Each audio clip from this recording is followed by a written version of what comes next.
Hey y'all, it's Tina and Heather,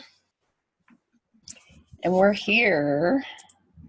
Oh wow, we're here to share some stuff, all kinds of stuff. All kinds of fun. We're gonna be doing some energy psychology, and before we jump into that, since it's our first time, we want to bring everybody up to speed. Yeah. So Heather's gonna share some highlights from, we just figured it out. It's been a year, of course, like this synchronous moment. We've been trying since July to kind of coordinate this, and all the pieces didn't fall into place until now. Of course, now that it's like, time for renewal. Okay. So I'm so excited. Yes. To share your story with everybody. So I'll let you take it away. Okay, so yeah, it's been a year. It's been a pretty tumultuous year.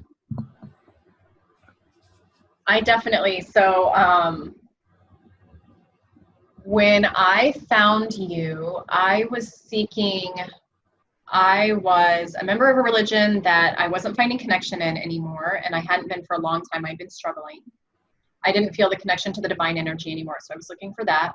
And I was really struggling with old habits that I had gained from my parents, just aggression and impatience and defensiveness, so much defensiveness, and I just couldn't shed it for anything. I tried for years to shed it, and started with that's not me, that's everybody else, that's not me, until I realized that I was a common denominator. And so I went seeking, and I found you, and I just immediately went like all out, just jumped right in and started doing statements so just constantly.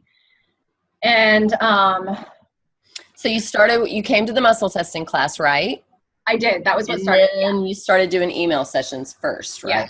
Okay. Yep, I did email sessions. It was a long time before I did a face-to-face. I started with email sessions just because I knew that I was just like, let's go.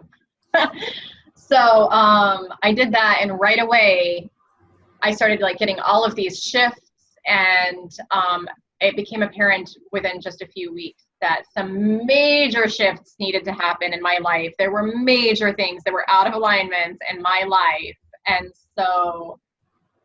And so I didn't want to look at our disclaimer moment that like sometimes when you start this work, well, pretty much always when you start this work, a lot of things in your life will kind of get like thrown up in the air, right? Of like, okay, I got to examine this. Like I got to look at all sides of it, right? Yeah.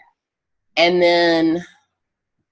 Yeah, really looking back on it, I realized that there were so many things that were out of alignment, that in order for things to go into alignment with what I wanted in my heart, with what I wanted for my life, for my children, things needed to change.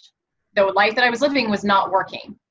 And that also included my marriage and the person that I had chosen to be my partner when I didn't know myself. And so as I started to find myself, it was becoming very clear that I had chosen a wonderful person, but not somebody who was right and in alignment with me and what I want in my life. And so my marriage dissolved, and no, it didn't just dissolve.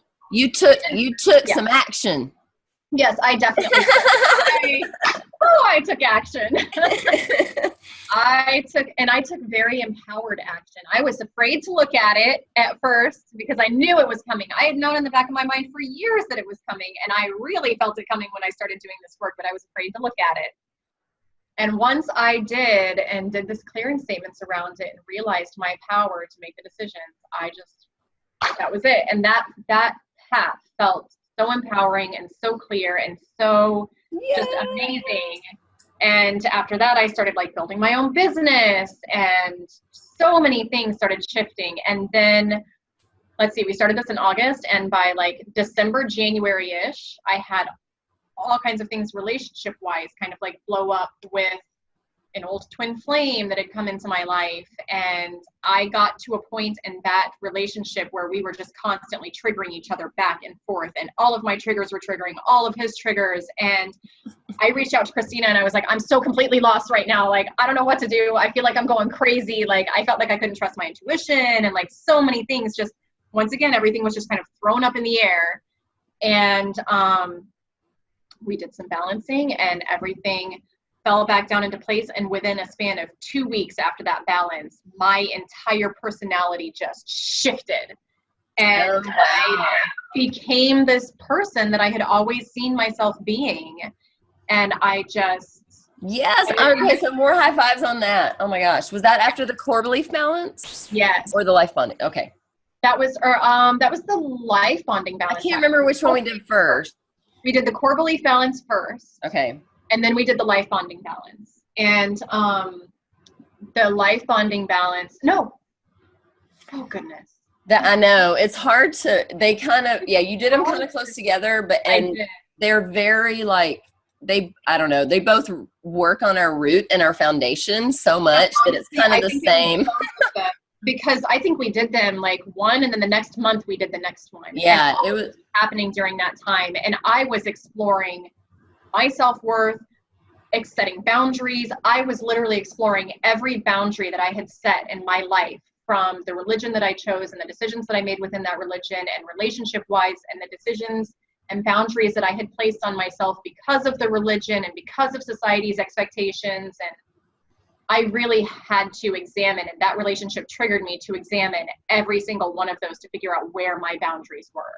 And I came out of it with such a clear understanding of who I am, where my boundaries are, the things that I want and need out of a partner. And after that, then I started learning and really exploring myself and my self-love and how to find happiness and how to fill my own cup and find that love and all of those things myself. And still working on expression of boundaries and things like that. And all the while we were working on my wealth frequency and my boundaries, my limiting beliefs around that. And that's one that we continue to work on now. And that's actually a limiting statement that I have a limiting belief around that I realized that we totally skipped over this entire time, that's been limiting me the entire time. So all of the pieces though, everything was thrown up in the air, and I felt like I was lost during that time. And then within, that lasted maybe a week or two. And then everything just started to fall into place, and like all my little stepping stones became clear, and that relationship just completely ended abruptly. And I was just like, oh, I looked back even after a week and was just like, holy wow, that I see exactly all of the healing that just happened there. And I just had this immense appreciation for this crazy, chaotic relationship. Yes. Oh my God. That is a huge, huge thing. And it happened so immediately and so effortlessly. All of these things, it's amazing the way that we do this. I remember specifically that there was a situation that came up where this person had done something that really was, it was a hard boundary for me. And I remember just, usually I would have lashed out and I would have been angry and I would have, and how could you do this? And why don't you care about our relationship? This is a hard boundary. Like usually that's how I would have reacted, but I just very naturally, for the very first time, went inward. And I was just really quiet. And I remember thinking to myself, okay, I need to process this. And I even told him I need to process this. And he was like, this is different. Yes. And I was like, yeah, this is different. Like, okay, this is good. But it just became my natural response. There was no struggle to it. And I've seen since then so many things that there was a time where I was like, I can't tell you how I'll respond to this because I know that I've changed and I haven't experienced that thing yet. And I don't know how this new expanded version of myself that is, still, I'm getting used to it. And all the people around us have to get used to it. And sometimes they don't react nicely. Sometimes they get really mad that we're not playing back into those old patterns and those toxic, ways that we used to interact with people. So that's another disclaimer when you start doing this work. Sometimes the people around you, because you do get clear on your boundaries. You're like, you know what?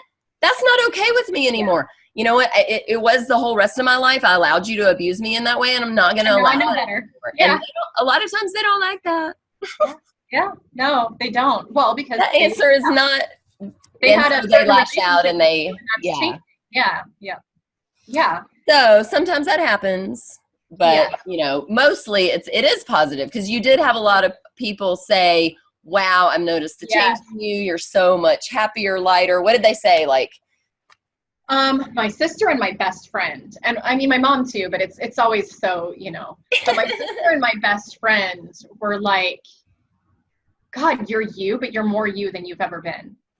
Like, and these are people that have known me my entire life through all of my ups and downs and trying to find myself and, you know, all of the steps that I've taken along the road. And they're like, you are more you than you've ever been. They're like, I don't even know how to, like, they couldn't even put their finger on it. They're just like, they loved it. They're just like, this is crazy. And they wanted to know about it. yay! You're the So, youiest you've the ever been. youiest me that I don't I've know ever if that came from Dr. Seuss or not, but it It feels like sounds a like it. Dr. The Seuss. youiest you that you've ever been. I love it. I'm totally gonna post that as one of my like deep I know thoughts. we need to do. There's a Dr. Seuss font you can use, and we should just like. Oh, I'm gonna do it. Actually, I'm No, gonna we tell should my look friend. it up because he might have actually said something about being the youiest. I don't know. Oh no, it's on Nickelodeon. Is it? Moose and Z. Tristan listens to that. Well, I'm gonna give that to my friend Nicole to put in a Dr. Seuss font because You she's can awesome. be your youiest. That's what the song says. I Yeah, love it came out of my subconscious somewhere. I knew. You can be your Yeah, I love it. youiest. You're youiest. Yeah. Yes. So they took notice, and you know, through this whole time, you know, I am just like I had been learning, you know, to find my authenticity and to express my authenticity and to, you know, just find my happiness and follow my happiness and find my intuition and trust it and just feeling into that. And in the meantime, I'm not answering that. I don't answer the door if I'm not expecting anyone. So if you can hear that, you might as well leave. So yeah, then through this whole time, we were dealing with wealth frequency. And that has been one of, you're having a coffee attack. That has been one of the hardest things. And I think everyone deals with money. And I had gotten to the point, I mean, I guess we'll kind of transition now into like what I've realized and kind of where we're going right now then.